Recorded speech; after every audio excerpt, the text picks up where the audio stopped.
अकबर ने क्यों लगाई बीरबल की कीमत। एक बार की बात है, अकबर का दरबार लगा हुआ था। सभी दरबारी अपने अपने स्थान पर बैठे थे और बीरबल हमेशा की तरह मुस्कुराते हुए अकबर के बगल में थे। दरबार में उस दिन चर्चा चल रही थी, इंसान की असली कीमत क्या होती है। अकबर ने सबकी बातें सुनी। किसी ने कहा कीमत उसके धन से होती है, किसी ने कहा कीमत उसके पद से होती है, किसी ने कहा कीमत उसकी वाणी से होती है। अकबर चुपचाप बीरबल की ओर देख रहे थे। उन्हें पता था कि बीरबल कुछ अलग सोचेंगे। उन्होंने मुस्कुराकर पूछा, बीरबल बताओ, तुम्हारे हिसाब से इंसान की असली कीमत क्या है। बीरबल बोले, जहांपनाह, इंसान की कीमत उसके कपड़ों, पद या पैसे से नहीं होती। उसकी कीमत उसके कर्म और समझदारी से होती है। अकबर मुस्कुराए, अच्छी बात कही, पर यह बात तो हर कोई कह देता है। हमें इसका प्रमाण चाहिए। क्या तुम साबित कर सकते हो कि एक ही इंसान की कीमत अलग अलग हो सकती है। बीरबल ने झुककर कहा, जरूर जहांपनाह, मुझे बस एक दिन का समय दीजिए। अकबर ने कहा, मंजूर है। अगले दिन सुबह बीरबल दरबार में नहीं आए। अकबर को थोड़ा अचरज हुआ। दोपहर तक बीरबल की कोई खबर नहीं। तभी महल के नौकर ने आकर कहा, जहांपनाह, बाजार में एक अजीब बात हुई है। लोग कह रहे हैं कि कोई आदमी अपने आप को बेच रहा है, और वो आदमी कोई और नहीं, खुद बीरबल है। अकबर हैरान हुए, तुरंत सैनिकों को साथ लेकर बाजार पहुंचे। वहां भीड़ लगी थी। बीच में एक मेज पर बीरबल खड़े थे और उनके सामने एक तख्ती लगी थी जिस पर लिखा था, बीरबल बिक्री पर, बोलियां लगाइए। अकबर ने गुस्से से पूछा, बीरबल, ये क्या मजाक है। बीरबल झुके और बोले, जहांपनाह, आपने ही तो कहा था कि इंसान की कीमत साबित करो। तो आज मैं खुद अपनी कीमत बताने आया हूं। अकबर बोले, ठीक है, फिर देख लेते हैं तुम्हारी कीमत क्या निकलती है। बीरबल ने जोर से कहा, सुनो लोगों, मैं दरबार का मंत्री हूं। जो मुझे खरीदना चाहे बोल लगाओ। एक व्यापारी आगे आया, मैं 50 सोने के सिक्के दूंगा। ऐसा समझदार मंत्री मेरे व्यापार में मदद करेगा। दूसरा व्यापारी बोला, मैं 100 सिक्के दूंगा, ये मेरे खाते संभालेगा। अकबर मुस्कुराने लगे। उन्होंने कहा, लगता है तुम्हारी कीमत 100 सोने के सिक्कों तक पहुंच गई है। बीरबल बोले, जहांपनाह, अब मैं कपड़े बदलता हूं। उन्होंने दरबारी वस्त्र उतारे और एक साधारण किसान के कपड़े पहन लिए। फिर बोले, अब बताइए, कोई मुझे खरीदेगा। भीड़ में सन्नाटा छा गया। एक आदमी बोला, अरे, ये तो कोई आम आदमी लगता है। 2 तांबे के सिक्के से ज्यादा की कीमत नहीं। दूसरा बोला, मैं एक सिक्का दूंगा, मेरे खेत में काम करेगा। अकबर चुप थे, लेकिन उनके चेहरे पर हल्की मुस्कान थी। बीरबल बोले, जहांपनाह, अभी मैं वही बीरबल हूं, न मेरा चेहरा बदला, न दिमाग, न समझदारी। बस कपड़े बदल गए और लोगों ने मेरी कीमत बदल दी। अकबर ने कहा, तो तुम्हारा मतलब यह है कि लोग बाहरी रूप देखकर इंसान की कीमत लगाते हैं। बीरबल बोले, जी हां, जहांपनाह, यही तो असली सच्चाई है। दुनिया इंसान के काम को नहीं, उसके कपड़ों, पद और चेहरे को देखकर कीमत तय करती है। जबकि असली कीमत उसके अंदर होती है, उसकी नीयत, उसकी समझ और उसकी ईमानदारी में। अकबर ने सिर झुकाया और कहा, बीरबल, आज तुमने बहुत बड़ी बात सिखाई है। तुम सिर्फ मेरे दरबार के रत्न नहीं, बल्कि इंसानियत के आईने हो। उन्होंने सैनिकों को आदेश दिया, बीरबल की बुद्धि की कोई कीम। अकबर को बीरबल की बात गहराई तक छू गई थी। उस दिन के बाद उन्होंने मन ही मन ठान लिया कि वे एक दिन पूरे दरबार को सिखाएंगे कि इंसान की कीमत कपड़ों से नहीं, कर्मों से होती है। कुछ दिनों बाद उन्होंने सबको परीक्षा में डालने का निश्चय किया। एक सुबह अकबर ने आदेश दिया, कल दरबार में हर मंत्री और दरबारी ऐसा कुछ लेकर आए जिसकी कीमत वह खुद तय करे। जो वस्तु सबसे कीमती साबित होगी उसका मालिक पुरस्कृत किया जाएगा। अगले दिन दरबार लगा। सब दरबारी चमचमाते कपड़ों में आए और अपने अपने कीमती सामान लेकर पहुंचे। कोई सोने का हार लाया, कोई मोती का मुकुट, कोई कीमती तलवार। बीरबल शांत थे। उनके हाथ में एक पुराना मिट्टी का घड़ा था। अकबर ने कहा, तो बीरबल आज तुम क्या लाए हो? ये घड़ा तो किसी काम का नहीं दिखता। बीरबल झुककर बोले, जहांपनाह, यही मेरी सबसे कीमती वस्तु है। दरबारियों में हंसी गूंज उठी। एक मंत्री बोला, बीरबल, तुम जैसे समझदार आदमी से इतनी सस्ती चीज की उम्मीद नहीं थी। बीरबल मुस्कुराए, जहांपनाह, असली कीमत आंखों से नहीं, समझ से देखी जाती है। अकबर ने कहा, ठीक है, बताओ इस घड़े की कीमत क्या है?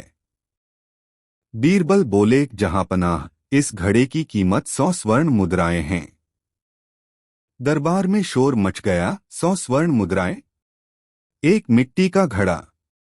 अकबर ने गंभीरता से कहा, बीरबल, तुम्हें अपनी बात साबित करनी होगी। बीरबल ने धीरे से कहा, जरूर जहांपनाह। इस घड़े में न पानी है, न शराब, न अनाज। इसमें सिर्फ हवा है। पर वही हवा जब किसी की सांस में जाती है तो जीवन देती है। अगर किसी की सांस रुक जाए तो उसके सारे सोने चांदी की कीमत शून्य हो जाती है। पूरा दरबार शांत हो गया। बीरबल बोले, जहांपनाह, सोना चांदी, कपड़े, ताज, सबकी कीमत है, लेकिन जीवन देने वाली हवा की कोई कीमत नहीं। फिर भी उसी के बिना कुछ नहीं। इसलिए यह मिट्टी का घड़ा, जो हवा का प्रतीक है, मेरे लिए सबसे कीमती है। अकबर मुस्कुराए, बोले, बीरबल, आज तुमने एक बार फिर मेरी आंखें खोल दी। सच कहा, जिसे हम सामान्य समझते हैं वही सबसे मूल्यवान होता है।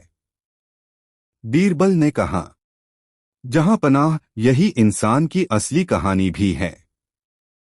जब तक इंसान में विनम्रता और सेवा का भाव होता है, वह जीवंत हवा की तरह समाज को जीवन देता है। लेकिन जब वह अहंकार से भर जाता है तो बेजान घड़े जैसा हो जाता है, सिर्फ दिखावा। अकबर ने कहा, तुम्हारी बात में सच्चाई है बीरबल, लेकिन अब मेरी बारी है। आज मैं तुम्हारी कीमत तय करूंगा।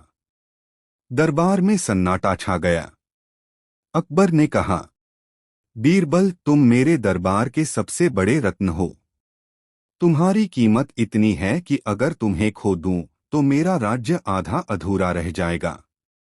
इसलिए आज मैं तुम्हारी कीमत लगाता हूं, एक पूरा राज्य। बीरबल मुस्कुराए, जहांपनाह, अगर आप मेरी कीमत लगाएंगे तो मैं अपने कर्मों की कीमत घटा दूंगा, क्योंकि मैं जानता हूं सच्चा सेवक बिकने के लिए नहीं होता। अकबर हंसे, बीरबल, तुम अपनी कीमत घटा नहीं सकते, क्योंकि तुम्हारा मूल्य सोने में नहीं, तुम्हारी बुद्धि और निष्ठा में है।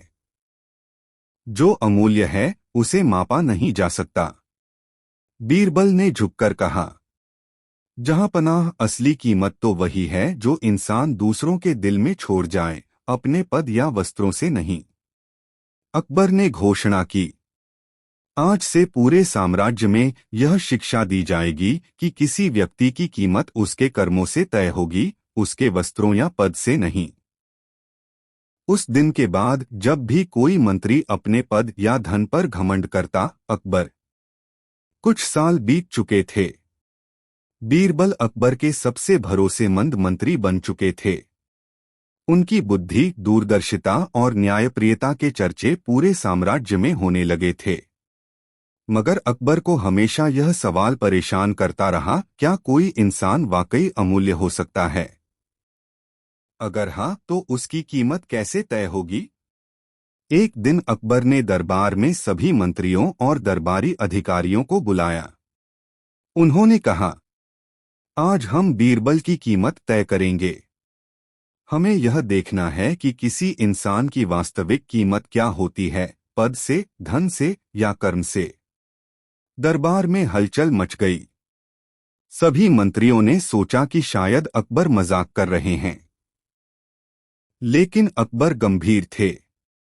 बीरबल ने मुस्कुराते हुए कहा, जहां पनाह, जो चाहें देखें। कोई भी मेरी कीमत लगा सकता है, लेकिन असली कीमत तो वही है जो मेरे कर्म और समझदारी में है। अकबर ने सबसे पहले दरबारी सलाहकारों से पूछा, अगर बीरबल को सोने की कीमत लगाई जाए तो कितने सिक्के सही होंगे? एक सलाहकार बोला, जहां पनाह, बीरबल की बुद्धि और सेवा के लिए कम से कम 1000 सिक्के सही होंगे। दूसरा बोला, मेरे हिसाब से 2000। तीसरा बोला, 3000, जहां पनाह। बीरबल बिना सोचे समझे दरबार को संभाल लेते हैं। अकबर मुस्कुराए, लेकिन उन्होंने कहा, ठीक है, अब मैं खुद बीरबल की कीमत तय करता हूं। उन्होंने हाथ बढ़ाया और कहा, 20 साल से मेरे दरबार में जो समझ, चालाकी और निष्ठा दिखाई है, उसकी कीमत अनमोल है। अगर बीरबल न होते तो मेरा साम्राज्य आधा अधूरा रहता। इसलिए उनकी कीमत कोई सोना, चांदी या वस्त्र नहीं, बल्कि मेरा पूरा राज्य है। दरबार में शोर मच गया। सभी मंत्रियों ने कहा, सचमुच अकबर जहांपनाह, यह बहुत बड़ी बात कही। बीरबल ने विनम्रता से झुककर कहा, जहांपनाह, अगर आप मेरी कीमत लगाएं तो मैं अपने कर्मों से यह दिखाना चाहूंगा कि मूल्य सिर्फ पद या धन से नहीं, बल्कि सेवा और न्याय से बनता है। अकबर बोले, बीरबल, तुम्हारी यह सीख पूरे साम्राज्य में फैलनी चाहिए। यही इंसान की असली कीमत है, दूसरों के जीवन में जो असर और बदलाव लाए।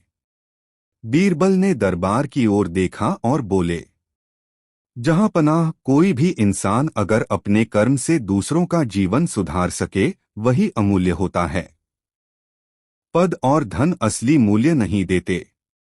उस दिन के बाद से अकबर ने बीरबल को न केवल अपने सबसे भरोसेमंद मंत्री के रूप में देखा, बल्कि एक ऐसा इंसान माना जिसकी कीमत अनमोल है। पूरे साम्राज्य में लोग कहते, बीरबल की कीमत न तो सोने से, न ही पद से, बल्कि उसके कर्म और न्याय से तय होती है। बीरबल हमेशा मुस्कुराते हुए कहते, जहां पनाह, असली मूल्य वही है जो इंसान अपने कर्मों से दुनिया में छोड़ जाए। बाकी सब दिखावा है। और इस तरह अकबर ने न केवल बीरबल की बुद्धि और निष्ठा को सराहा, बल्कि यह भी समझा कि किसी इंसान की असली कीमत केवल वही जान सकता है जो उसे देखे, समझे और उसके साथ जी सके। अकबर और बीरबल की मित्रता अब इतनी गहरी हो चुकी थी कि दोनों बिना बोले भी एक दूसरे का मन समझ लेते थे। मगर दरबार में कुछ ऐसे मंत्री थे जिन्हें बीरबल की बढ़ती इज़्ज़त नहीं आती थी। उनमें से एक मंत्री था फकीरचंद। वह हमेशा अकबर के कान भरने की कोशिश करता, जहां पनाह, बीरबल आपकी चापलूसी करके महान बन गया है। असली कीमत तो तब पता चलेगी जब उसे अकेले किसी मुश्किल में डाला जाए। अकबर मुस्कुराए पर बोले कुछ नहीं। उन्होंने मन ही मन तय किया कि इस बार बीरबल की असली कीमत लोगों को दिखानी होगी, बिना किसी शान शौकत, बिना किसी पहचान के।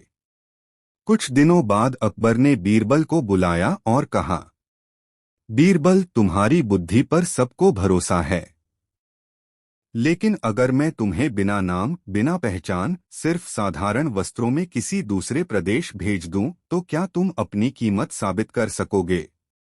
बीरबल मुस्कुराए, जहां पनाह, बीरबल नाम से नहीं, कर्म से जाना जाता है। मुझे आजमाइए। अकबर ने आदेश दिया कि बीरबल को साधारण वेश में दूसरे राज्य मालवा भेजा जाए, जहां उन्हें अपनी पहचान छिपाकर रहना होगा।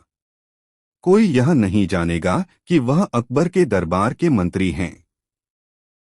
बीरबल एक साधारण व्यापारी बनकर मालवा पहुंचे। वहां के राजा के दरबार में भ्रष्टाचार फैला हुआ था। मंत्री रिश्वत लेते, सिपाही गरीबों को लूटते और राजा अपने मनोरंजन में व्यस्त रहता।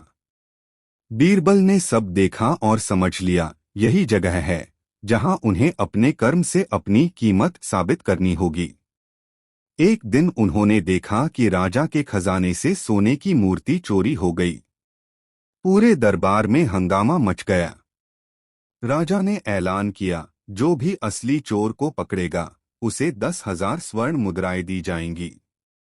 बीरबल आगे बढ़े, महाराज, मुझे 3 दिन का समय दीजिए, चोर आपके सामने होगा। सब हंस पड़े, अरे ये साधारण व्यापारी क्या कर लेगा। 3 दिन बाद बीरबल दरबार पहुंचे। उन्होंने कहा, महाराज, आपके दरबार में ही कोई चोर है। सब हैरान रह गए। बीरबल ने कहा, आज रात मैं दरबार के हर सदस्य को एक लकड़ी दूंगा।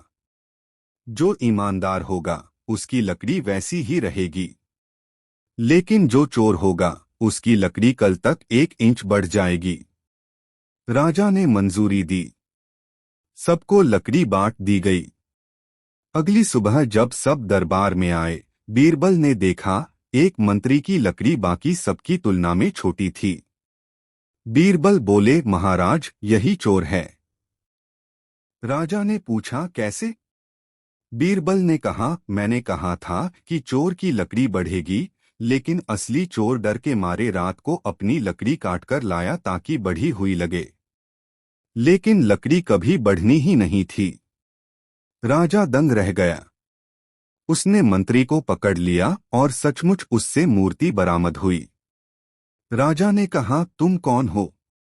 इतनी बुद्धिमानी किसी आम आदमी में नहीं होती। बीरबल ने विनम्रता से कहा, मैं बस एक व्यापारी हूं जिसने सीखा है कि इंसान की कीमत उसके वेश या नाम में नहीं बल्कि उसके कर्म में होती है। जब अकबर को यह खबर मिली, उन्होंने तुरंत बीरबल को वापस बुला लिया। दरबार में लौटते ही अकबर ने कहा, बीरबल, अब तुमने न केवल मेरी बल्कि पूरे साम्राज्य की नजर में अपनी कीमत साबित कर दी है। तुम बिना नाम के भी वही बीरबल हो जिनकी बुद्धि और न्याय अमूल्य है। बीरबल मुस्कुराए, जहां पनाह, अगर किसी दिन मेरा नाम मिटा भी दिया जाए तो मेरे कर्म ही मेरी पहचान बनेंगे। यही इंसान की असली कीमत है जो वो अपने पीछे छोड़ जाए। अकबर ने दरबार में घोषणा की, आज से बीरबल की कीमत शब्दों या सोने से नहीं